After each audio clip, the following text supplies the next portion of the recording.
स्थानिक स्वराज्य संस्थेच्या निवडणुकी शहर आणि ग्रामीण भागाच्या याचं बिगुल वाजल्यापासून अनेक इच्छुक अनेक भागातून येऊन या शहर आणि ग्रामीण भागाच्या निवडणुकीसंदर्भात भेटी घेत होते. अनेक शिष्टमंडळ या ठिकाणी येऊन भेटत होते आणि आपापले म्हणणे मांडत होते. आणि त्यामुळं येणारा दिवाळ सण पाहता दिवाळीच्या आधी एक प्राथमिक आढावा बैठक व्हावी असं आमचा विचार होता.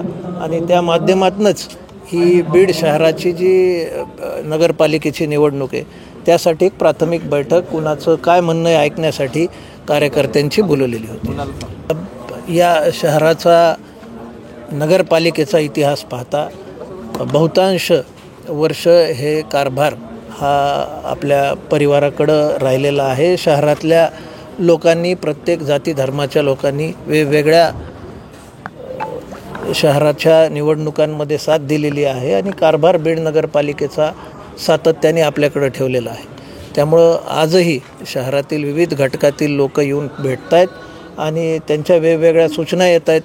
आणि त्या माध्यमातून जे काय आता चेंजेस झालेले आहेत राज्य सरकारमधल्या असतील किंवा केंद्र सरकारमधल्या असतील ज्या ज्या योजना आहेत त्या आता आपण पाहताय. जिल्ह्याचे पालकमंत्रीसुद्धा आदरणीय अजितदादा आहेत. त्यामुळं जे काही आता बदल झालेले आहेत आणि नगरपालिकेच्या निवडणुकीच्या अनुषंगानंसुद्धा प्रभाग रचना बदलली, अनेक जागी समीकरणं बदललेत. नगराध्यक्ष पदाचं आरक्षण असेल किंवा प्रभागनिहाय जे आरक्षण असतील ते ज्या अर्थी वेगवेगळे आता पडले. त्याच्यामुळं आम्हालासुद्धा अभ्यास करणं या वेगवेगळ्या प्रभागाचं गरजेचं आहे आणि वेगवेगळ्या जे मतप्रवाह आहेत ते जाणून घेण्यासाठी ही बैठक आम्ही बोलवली. शरद पवार नगरसेवक माझे राहतील आणि नगरपालिकेवर माझी सत्ता राहील असं त्यांनी दावा केला. नाही, प्रत्येक पक्ष प्रत्येक संघटना यांना सगळ्याला अधिकार आहे ह्या डेमोक्रेसीमध्ये निवडणूक लढवण्याचा. पण आपण जर पाहिलं तर मी जसं सांगितलं पारंपरिकरित्या शहरातील जनतेने विश्वास दाखवला आहे आमच्यावर आणि आज केंद्रात आणि राज्यात ही आमच्या पक्षाची सरकार आहे.